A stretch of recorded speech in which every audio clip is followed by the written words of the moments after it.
Welcome back to the US only expansion team. This is going to be season number 4, episode number 3. So you haven't caught episodes 1 and 2. You can find those on the same playlist as this one or on the card in the corner. Make sure to stick around to the end of this video and I'll show you guys how I made the uniforms for this team, as that was a lot of fun. And I'm sure you guys saw them as we played through the playoffs last year. But we have a lot to get done in this upcoming season. We have a lot of free agency signings. We have a lot of re-signings to do of our own. So we're going to go ahead and jump into those right now. And we're going to continue this franchise for at least one more year as we try and repeat. We have a couple contracts that we need to look at and renew these before, probably before next year. Shane Pinto, still looking for that extension. 2 years, $6.3 million. He still doesn't want it. I'm getting a little hesitant on Shane Pinto. We might just end up qualifying him and looking to move him for somebody better if we can. Nick Robertson, I mean, he had a great performance in the playoffs. He's been nothing but a team player for us. I do want to bring him back.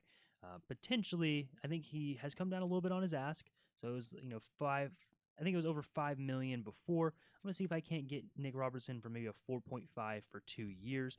This is a little bit of an overpay as he accepts. A little bit of an overpay for Nick Robertson, but I think he's been really good for us. And if it ends up biting us, we could always trade him away. I follow at 33 years old. He does want other contracts. He wants 3 years at 1.8. I just don't think I want to sign this right now. Might circle back with him and Kunin at 1.6 right now. He wants to continue that same. I will go ahead and try and maybe do 1.6, exactly what he's making. A little bit less than what he's making right now, actually. We'll send that over to him and see what he says. Paling at 28 years old is looking for a bit of a raise. Goes up to 2.3. I'd be willing to bring Paling back for maybe like 2.15. That's as much I would be willing to go for him. He's just a fourth line performer for us. I doubt he resigns that as he's not looking for an extension, so this might be the last year of Paling. Zach Bogosian, I am going to let walk. We can bring in a 7D in the offseason in free agency. And then our goalies are signed. Spencer Knight signed for long-term. Anthony Stolarz has another year left on his deal before he is expiring as well. So the goalies are locked up for next year. I mean, Stolarz could be on the block potentially if we need to, but we should have a tiny bit of money next year. Taking a look at our extension dollars, we still have $3 million, so it'll be very small amounts if we do have money. Surprisingly, Ryan Paling is going to accept our offer, so he will be back.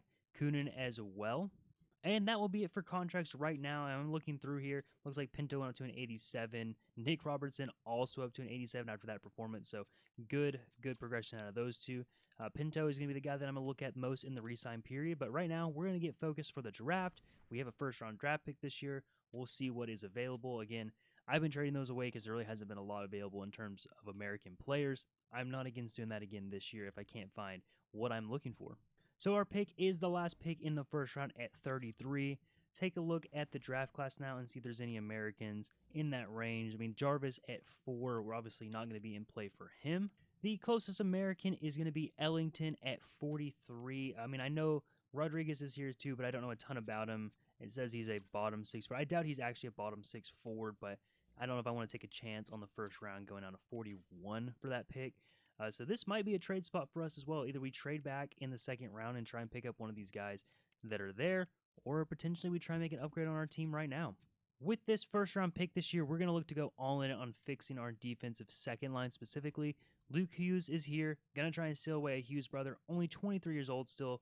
4.3 in the next 3 years is a really good contract. He's an offensive defenseman on the second line for us. Going to send over Lacombe. I'd send over Miller, but he's just not willing to waive his no trade clause for New Jersey. Going to send over Chris Kreider as well. As much as I love Chris Kreider, he's down to an 83, making $4.7 million. So we need to get rid of his contract as well, probably. And a prospect. We'll see if this is enough to get it done. Not quite. I'm going to throw in maybe a second-round pick here in a couple of years. I'm not opposed to throwing in another first-round pick either. I think this solves a big problem for us and opens up a little bit of money as well. So that other first-round pick is going to make the deal go through. So Luke Hughes, our first Hughes brother, is going to come over in that deal. So next pick we have is 132. I'm just going to make sure it's an American-born player. And that's going to be it for our draft. A huge upgrade on the defensive side. It's actually the last pick of the 4th round. So again, just making sure we get a American-born player here. And that'll be it for the draft. Our contracts in the re-sign period actually feature a little bit of an interesting decision. We're going to have to decide on Shane Pinto. Still does not want an extension. He is an RFA, so we could qualify him and kind of let it ride out a little bit, which is likely what I'll do. Potential trade piece as well. So we have $7.4 million in cap space. He wants 7.7 with a full no move clause over 4 years. So it's going to be tough to get Shane Pinto in here. He's good. I mean, he's an 87 overall at only 26 years old, so he's definitely very talented. He has an ability. It's shrug it off. I would like to keep Shane Pinto. It just doesn't seem like it's in the best interest of the team for us to do that right now. So when I look at our forward lines, obviously we're going to have Robertson, Cooley, and Tuch on the first line still. Tuch is just getting a little bit better at a 90 overall. All three of these guys are over 90 now, or 90 and above. Cutter Gauthier at an 88. Nick Robertson's up to an 87. Zegras is up to an 86. I mean, that seems like it could be a second line without Pinto. Now, Nick Robertson, will he continue to be an 87 is kind of the question. I would like to trade Pinto for a second line player, but right now it just kind of looks like we need a third line player with Gauthier, Robertson, and Zegras. That's a playmaker, a sniper, and a power forward on the second line, which is a pretty good, that's a great combination to have in terms of forwards. So that would leave Coleman. Iafallo needs a deal, but we could bring him back. Kunin, Lizotte on the third line. It would need to be Paling, and we probably need some depth pieces. So we're going to need the money. So the question just is, at this point, what can we get done with Pinto to keep a little bit of money in our bank account to make those deals that we need to make? And that also probably means that it's time for Stolarz to go. He had a good year last year, but 33 years old, making $4 million. Knight is clearly our starter. The great postseason that he had. He's gone down to an 88 overall, but whatever. He was still very good. So Stolarz is probably on his way out to free up $4 million as well. We could also look to move Keandre Miller. He makes 6.5 at an 84. It's just a little bit steep. It's not too terrible. So I could keep him, but I think that's another possibility if we want to free up space. I think that one is more of a if there's a good free agent to go after, we can free up some space with using that. Looking at what Iafallo wants, he's a 33-year-old, 81 overall, only wants $1.8 million for 2 years. I would do this at probably 1.75 for 2 years. I think that's a fine contract for an 81 overall. And then at the very least, we're going to qualify Shane Pinto. Even if we have to trade him, we'll at least have a qualifying offer extended to him. So that is still pretty good for us, I think, moving forward. We'll take a look at what Iafallo wants. And then once we get to the actual free agency period, that's when the trade market opens up, and we will look to trade Shane Pinto. And Iafallo is back, so now we just need to wait and see if Pinto signs the qualifying offer, which he likely won't sign that. So we're just going to send forward to the free agency period. Again, that's when the trade market opens up, and that is when we'll look to trade him. Here's the free agency class for this year, and it is absolutely loaded, not only with good players, but good American players as well. Josh Morrissey's going to lead off the class as a 92 overall defenseman. Brady Tkachuk at second in the class with a 91 overall power forward. I would love to have Brady Tkachuk. I just don't think he fits on this team right now with what we have building. I mean, Alex Tuch is only 1 overall worse and significantly cheaper than he is. As much as I love it, I just don't think it's in the cards. Eklund is here at a 90 overall. Really good progression out of William Eklund. Werenski, a great American defenseman as well at a 90 overall, just very, very expensive. Probably doesn't make sense for us to move him in unless we move a defenseman out, which I just don't think we want to do that right now. Clayton Keller would be a great pickup as well, especially on the second line. He would really fill that Shane Pinto role on the second line, but I just don't think we can afford him with $12 million. That's a very, very steep contract, and I just don't think it's worth it. Granlund, Zetterlund, Hedl, all not American, and then we have Shane Pinto. When you look at it, Shane Pinto's contract is actually pretty reasonable. A lot of these guys are right around this area, so Pinto might be our best option. We'll probably still have to clear up a little bit of money to make it work, but I think he is a very good option for us. Jimmy Snuggerud is also here as a power forward. He would fit really well on our team as well. Pairing up, Cutter Gauthier is also a power forward on the second line.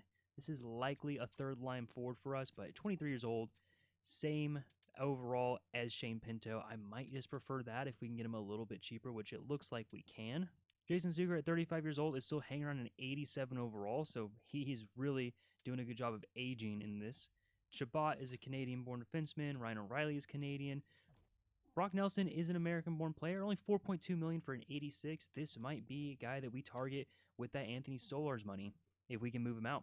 And then after that, I think we just need to find ourselves some good, cheaper depth pieces. Patrick Kane at 84 probably wouldn't be too bad either at $4 million. So I think there's definitely some options. This is a really, really good class for needing American-born players. Let's go make a couple trades. I think number one is going to be moving Anthony Stolarz for a backup goalie, save some money there.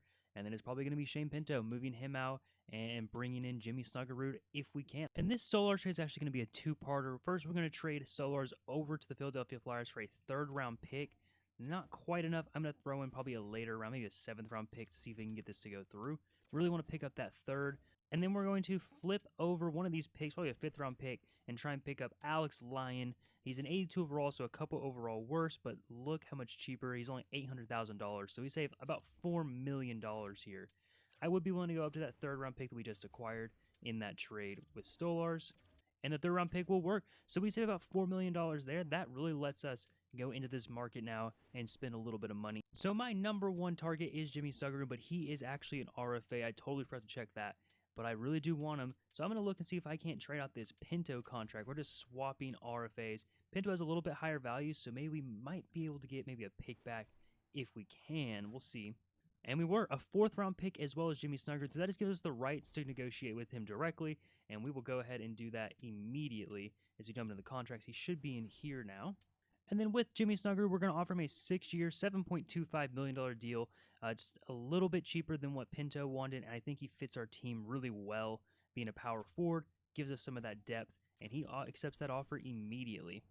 And to clear up more money, I do want to try and trade Keandre Miller away. I think I just need to replace his spot on that 3rd line, and I think Nick Leddy might be the guy to do it. At only $2.9 million, I can go ahead and offer him a contract now. Might even get him a little bit cheaper, maybe like a 2.825 for him. It was a 2-year deal. He's pretty old at 36, so this is obviously a risk.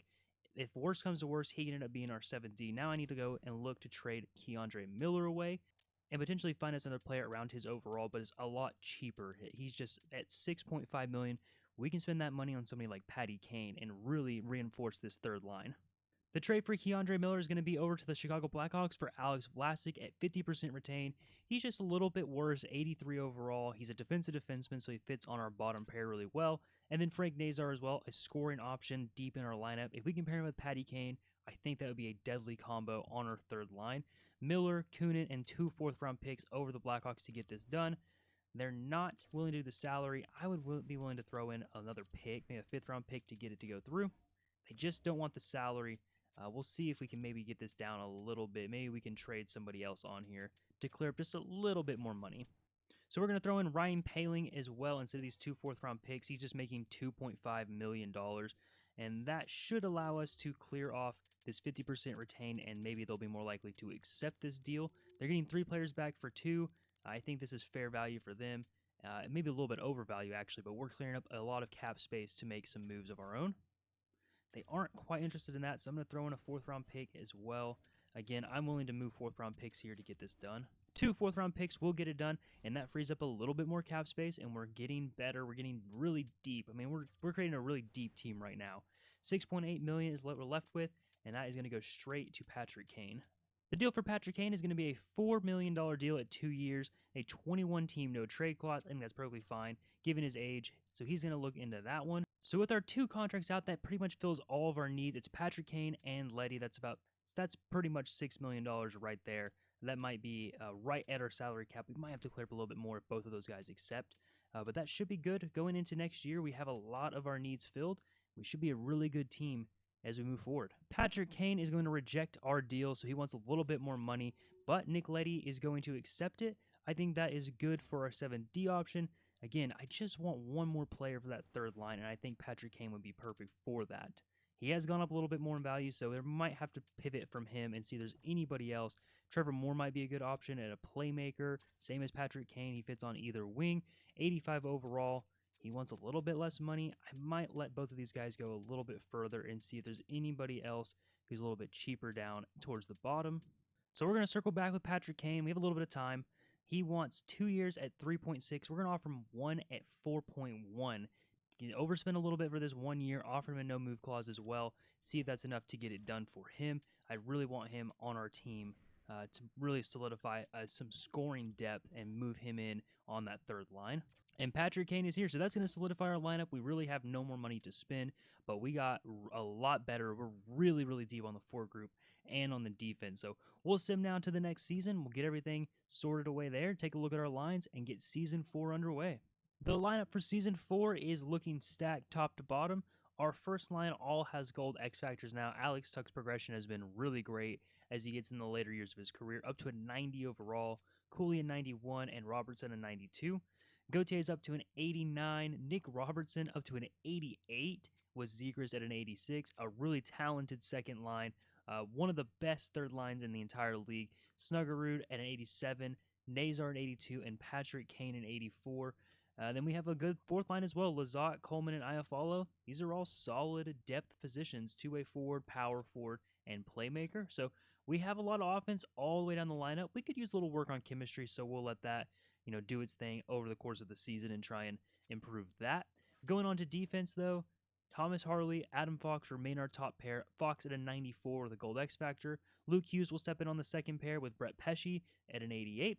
Perunovic and Vlasic on the third pair. Again, just really solid defense. It's not the best defense I've ever built, but our offense looks fantastic. And then on goalies, Spencer Knight, an 89 overall, he'll step in and be our starting goalie once again.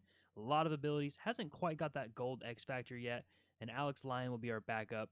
Not a bad backup. He's not the best backup in the league, but he should be good enough to get us a lot of wins in this season. So I am really excited for this season. Season number 4 is likely going to be our last season of the rebuild, looking to repeat. And with this lineup, I don't see any reason we can't. Here we are at the trade deadline, and we're putting together another fantastic year. Far and away the best team in the league at 98 points, 47, 11, and 4. Best in our division. Oilers at 86 lead their division. Stars at 90 points is the closest team to us, leading the Central. The Panthers at 85 lead the Atlantic, and we're just the best team in the league. Now, we are dealing with something very, very difficult right now. Jason Robertson, our best scorer, our best forward, unfortunately broke his leg. He's going to be out until March 28th. This happened a while back, so it's been a few months now that he's actually been suffering from this broken leg. So we've had to fill some holes, and it's a good thing that we got depth. Now, Jimmy Snuggerud just came down with an injury as well. It doesn't look too serious. It'll be out for a couple games. But our lines are a little decimated without Jason Robertson. So we've moved some of the guys around. It's going to be Nick Robertson going to take his place on the top line. Cooley will stay in the middle with Tuch. Now we've had to move some guys around with Snuggerud going out as well. Kane will step up in the second line with Gauthier and Zegras. Nazar, Coleman on the third line. Again, hopefully we can get some of these guys back quickly, specifically Snuggerud. But we do need to make an improvement. We need to bring another player that's in the low 80s to be that option for us. Robertson's going to be back towards the end of the year. We probably just want a little more depth in terms of fourth-line players to sub in instead of 78 overall players. Not these guys are bad, but it would be a nice improvement to have if we can make it. The defense has been looking good all year. Harley and Fox, everybody stays good. The injuries really haven't hit our defense too bad. Taking a look at our team stats, we're second in goals for, we're third in goals against, 8th in power play, 7th in penalty kill. We continue to be one of just the most well-rounded team, one of the top teams in all of the categories. So again, we're a great team. It would just be nice to bring in a little bit more depth for our 4 group in the trade deadline, and that's really it. After that, we're just going to try and get healthy for the playoffs and make another deep run. And that upgrade on our 4 group depth is actually going to come from Kyle Palmieri. Now, he's really old, 37 years old, but he's still hanging around an 83 overall. Two-way forward, does a lot of good things pretty well. 4-star defense, 4-star puck skills. His skating's a little low. He's a little slow. But I think on our 4 group down in the 3rd or 4th line, he'll be perfectly fine. Going to send over a prospect forward for him, and that should almost be enough. We'll add in a late-round pick here just to get this done. And a 7th-round pick gets it done, so that's going to be our upgrade on the forward depth. That is a good pickup for us on the bottom line, and that will help out while Jason Robertson is out with his broken leg. Once he's back, we should be rolling to the playoffs and be making a lot of noise. Now, Quinn Hughes is here. Not going to trade for him, but he is a very interesting prospect for me. Pair him up with his brother Luke Hughes, but I just don't think we can afford a $12 million contract right now. Even if we had a lot of retention, it's just not possible. Here at the end of the year, and we put together a great season despite the injury troubles that we ran into, and there was a lot of it. Jason Robertson, obviously the biggest one, but a lot of our big-name guys missed time. We ended up with 129 points. That's good enough for first in the league by a long shot. The next closest team was the Stars with 117. We obviously won our division, so we're going to look at the league leaders in stats, take a look at our team and then the rest of the league, and then we'll jump into the playoffs. Even without Jason Robertson, Logan Cooley did his thing, put up 94 points in 78 games, 28 goals, 66 assists, so even he missed a few games here. Alex Tuch put up 93 and 82, 67 assists, 26 goals. Adam Fox was our 3rd leading scorer, 74 points in 82 games, 8 goals, and 66 assists. Jason Robertson still ended up 4th in scoring on our team with 67 points in 45 games, put up 42 goals in 45 games. I mean, he was on a tear before he got injured, and he continued that afterwards. He just missed pretty much half the season. Nick Robertson was right behind him at 59 points, rounded out our top 5, 35 goals and 24 assists. Jason Robertson that is, obviously led our team with 42 goals. Nick Robertson at 35 right behind him, the two brothers leading our team. Logan Cooley at 28, Alex Tuch, and then Jimmy Snuggerud at 19. Patrick Kane had a good year as well with us, 57 points in 82 games, put up 38 assists and 19 goals. He is notable since he is getting older, almost 40 years old now, and still having pretty good seasons. Gonna take a look at our goalies and see how they performed. Spencer Knight was fantastic once again, a 919 and a 245, put up 48 wins, only 2 shutouts for the year, but he was making a lot of wins. Alex Lyon was pretty good at 900 and a 323, nothing fantastic, but that's fine, put up 13 wins in 21 games played. So a pretty good season out of the goalies as well, nothing too fantastic out of the backup position, but that is to be expected. We downgraded a little bit before the season started. Looking at the entire league in terms of points, Kyle Connor is going to lead the league in points, 121 for him, 59 goals, 62 assists in 82 games. Draisaitl put up 113, that's 67 assists, 46 goals. Matthews at 112 with 64 goals, 48 assists. McDavid 111, 62 assists, 49 goals. And McKinnon rounds out the top 5, 109 with 62 goals and 47 assists. A lot of the guys we would expect to see up here. I mean, Kyle Connor's a little bit high, but Draisaitl, Matthews, McDavid, McKinnon, those are guys that are usually at the top end. Bedard as well, he projects to be up there. He's 22 years old now, 96 overall. In terms of leading the league in goals, it was Austin Matthews with 64, and then McKinnon and Bedard tied for second, Kyle Connor with 59, and Kucherov at 34 years old now, put up 57 goals as well. You can imagine that Jason Robertson would have been right up at the top with the goal percentage he was putting up per game. I mean, it was ridiculous. Almost a goal per game. Looking at the goalies this year, and Spencer Knight was the winningest goalie of the league. He put up a 919 and a 245. You would have to imagine he's the favorite for the Vezina Trophy this year. Vasilevsky at 33 put up a 914 and a 271. A really good year out of Vasilevsky. Mackenzie Blackwood put a 907 and a 298. Ottinger a 908 and a 274. And Hellebuck rounds at the top 5 a 907 and a 303. A lot of guys put up 5 shutouts this year. Swayman, Vasilevsky, Sorokin, and Jake Allen put up 5. Jake Allen only an 81 overall, so he was doing work this year. 925 and a 225 goals against. Ridiculous season for Jake Allen as a backup. But yeah, I mean, Spencer Knight only had 2, so we don't expect to see him up here. But a good season out of us is a good thing that we stacked up on depth because we definitely suffered from a lot of injuries. But that's it for the regular season. Let's get into the playoffs and try and make another deep run. This year's first round matchup will be the Boston Bruins, a team we haven't really played much in any of my rebuilds, really. So it's going to be exciting to get them in the first round. We'll play out the first 3 games like always and see how this goes. Looking to make a deep run to the Stanley Cup this year and try and repeat. Immediately, Thomas Harley gets injured. Looks like we split the first 2 games 1-1, and Thomas Harley is back into the lineup for game number 3. So we're going to go ahead and slide him back in on the first line. And then we'll take a big game 3 here, looking to take a dominant lead in the series, but we are down 1-2. There's a 4-1 loss in game 1, a 5-3 win in game 2, and then a shutout in game 3. We need to tie this one up in game 4, and we do. A big 5-1 win going into game number 5 now, looking to take control of the series. And a 2-1 win will do just that, up 3-2, looking to close it out in game 6. Will the Bruins push a game 7 in round 1? They will, and Vlasic will be injured. We're going to let the head coach replace him because he's on our bottom pairing. And we will go ahead and jump into the sim for game number 7 now, looking not to get closed out here in the first round. We are underway, and immediately we have a big power play right out of the gate, and we will score on it. Jason Robertson, right as the power play is getting close to expiring, he scores. We have another one back-to-back power plays here. We can't score on that one, but a big goal early for us as Boston takes a power play of their own. And Cutter Gauthier, immediately after their power play expired, we got one of our own, and Gauthier is going to score on ours. So that's 2 power play goals here in the first period to put us up 2-0 on the Bruins in Game 7.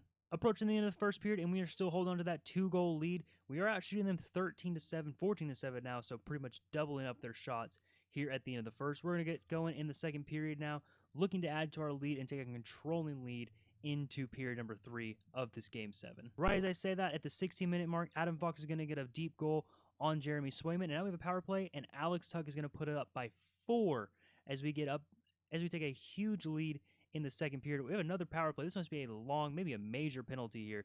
We don't score on it again, but we get another power play right after that. Boston will kill that one off and get a power play goal of their own. Pavel Zacha is going to score on Spencer Knight to put him on the board. It is now 1-4, and Luke Hughes scores immediately after that with 4 minutes on the clock in the second period. That puts us up by 4 once again. A 5-goal performance here in 2 periods as we round down on the second period. Going into the third, up by 4, I feel pretty good about this, and closing it out, this would be a monumental collapse if we do collapse. Trevor Zegras will get us another insurance goal, and Logan Cooley right after that. That's 7 goals on the board in the game 7. Make that a huge output of offense here. Jeremy Swayman's still in net, but it's game 7. You know, what are you going to do? We have outshot them 32-23. And that is going to do it. They did get another goal pretty late in the third period. That was Fraser Minton on Spencer Knight. But a 2-8 win is going to take us on to the second round. Our opponent in the second round is going to be an old rival of ours, the Carolina Hurricanes. I believe we played them in every playoffs we've been in except for the one we knocked out in the first round by the New York Rangers. So we're going to take the first 3 games like always, see how it goes. Hopefully this one goes a little bit better than last time. An overtime loss in game 1, but a big win in game number 2. Alex Vlasic is back. We're going to insert him back in the lineup for game 3. And game 3 is a 6-2 loss, so we're in the same situation we were last time, down 2-1 going into game number 4. We need to tie this one up as well. And we will a 5-3 win in game number 4, going into a huge game 5, looking to take control of the series.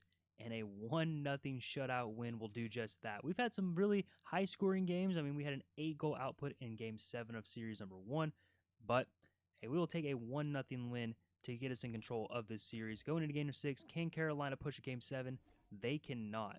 But Thomas Harley is injured once again. We're going to go ahead and switch him out as we get ready. It looks like the Florida Panthers are coming to town for the conference finals. So we are going to take the first 3 games in sim now against the Panthers, looking to have a better performance than we did before, as Thomas Harley is going to get right back in the lineup. So we actually ended up only missing 1 game here, so we'll slide him back in.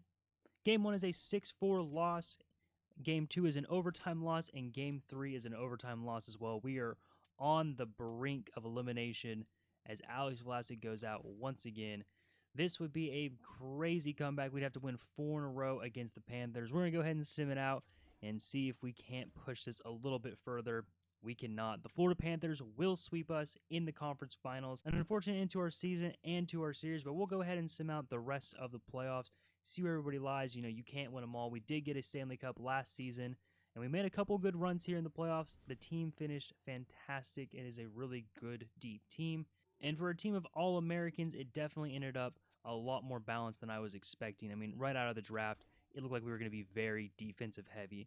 But we've added some great players. I'm very happy with what we did as we continue forward in the rest of the playoffs. Here, looks like the Panthers are going to match up against the Dallas Stars. And it looks like the Stars are going to get close to taking this one. And in a Game 7 comeback, the Florida Panthers will win the Stanley Cup. The Stars just couldn't get it done, even with Miro Heiskanen and Cale Makar. So we'll take a look now at the playoff stats, take a look at the awards for the season, and then that'll be it for the series. Jason Robertson led our team in points once again for the playoffs, 23 points in 17 games, 8 goals, 15 assists. Alex Tuch put up over a point per game, 18 points in 17 games.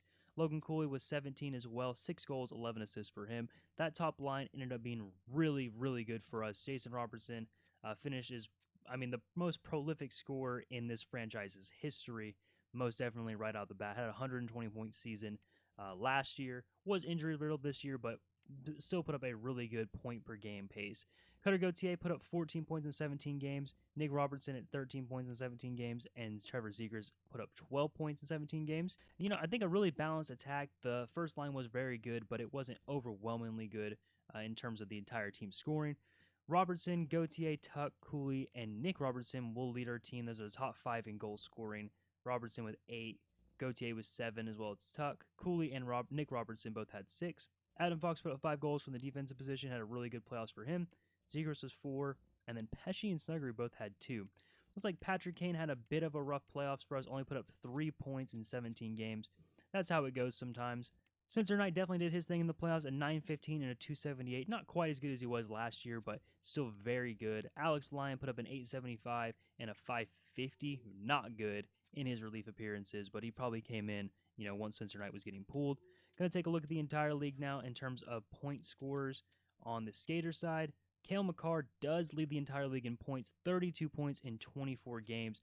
I'm crazy to see a defenseman leading points, but he had a terrific playoffs. Leon Draisaitl, 28 points in 17 games, put up 17 goals in 17 games in the playoffs, 11 assists. Tuch put up 27 points in 22 games, 11 goals, 16 assists out of him. McDavid put up 27 points as well, and Sam Reinhart put up 27 points right behind him to round out the top 5. Playoff goals leader was obviously Leon Draisaitl, putting up a goal per game. Marchand at 16. I mean, he's 40 years old, putting up 16 goals. Mika Rantanen put up 14. Barkov and Tuch both put up 11. Looking at the goalies, Bob is your playoff winning goalie, putting up 15 wins, a 925 and a 235. Looks like he missed a couple games, only played 22. Jake Ottinger put up 15 wins in 24 games, but just couldn't quite get it done in the Stanley Cup final. Put up a 918 and a 269. Spencer Knight put up a 915 or 278. He was third in the goalie wins categories. Mackenzie Blackwood had a terrific playoffs, a 929 and a 254. Aiden Hill put up a really good playoffs as well, a 923 and a 245. Same thing goes with Anderson. Vasilevsky had a good one as well. Joseph Wall is really the only one here that didn't put up a very good playoffs, an 892 and a 320. Bob Roski and Ottinger both led the leagues in shutouts, each having 2, and then a bunch of guys had 1, including Spencer Knight. The Florida Panthers obviously took home the Stanley Cup this year, but looking at the individual awards, Kyle Connor will win the Art Ross Trophy as well as the Hart. James Norris is going to get a Cale Makar for the second year in a row, 3 out of 4 years for him, 2 of those years coming on the Dallas Stars. Lady Bean is going to go to Kyle Connor. Calder Memorial is going to go to Basha in Calgary. Conn Smythe goes to Sam Reinhart. Spencer Knight will win the Vezina for the Americans. William Jennings will go to Jacob Markstrom. Bill Masterton is going to go to Matt Dumba in San Jose. Jack Adams goes to Hiller in Utah. Frank Selke is going to go to Robert Thomas. Kyle Connor gets a Ted Lindsay Award. And the Rocky Richard goes to Austin Matthews. So that is going to do it. In case you're wondering what our contract situation looked like, it's not good. Adam Fox only wants $13 million for the next several years. Jason Robertson, however, he's going to want a lot of money. Yeah, $16.75 million for him. So it's probably best that we're ending the series here because we would have to get very creative with the cap after this season. A lot of guys are up for deals, but I had a lot of fun with this one. I always like doing these fun challenges where we, constrict ourselves with some kind of rules. The All-American draft was very fun. Might do maybe a non-North American, a European draft. Maybe look at an All-Russian draft. Things like that. That could be fun ideas for the future. But if you liked the video, make sure to like and subscribe so you can catch all my rebuilds just like this one in the future. And if you didn't catch my last rebuild with the Chicago Blackhawks, make sure you find that one on my channel in the same playlist, or you can click the card above my head.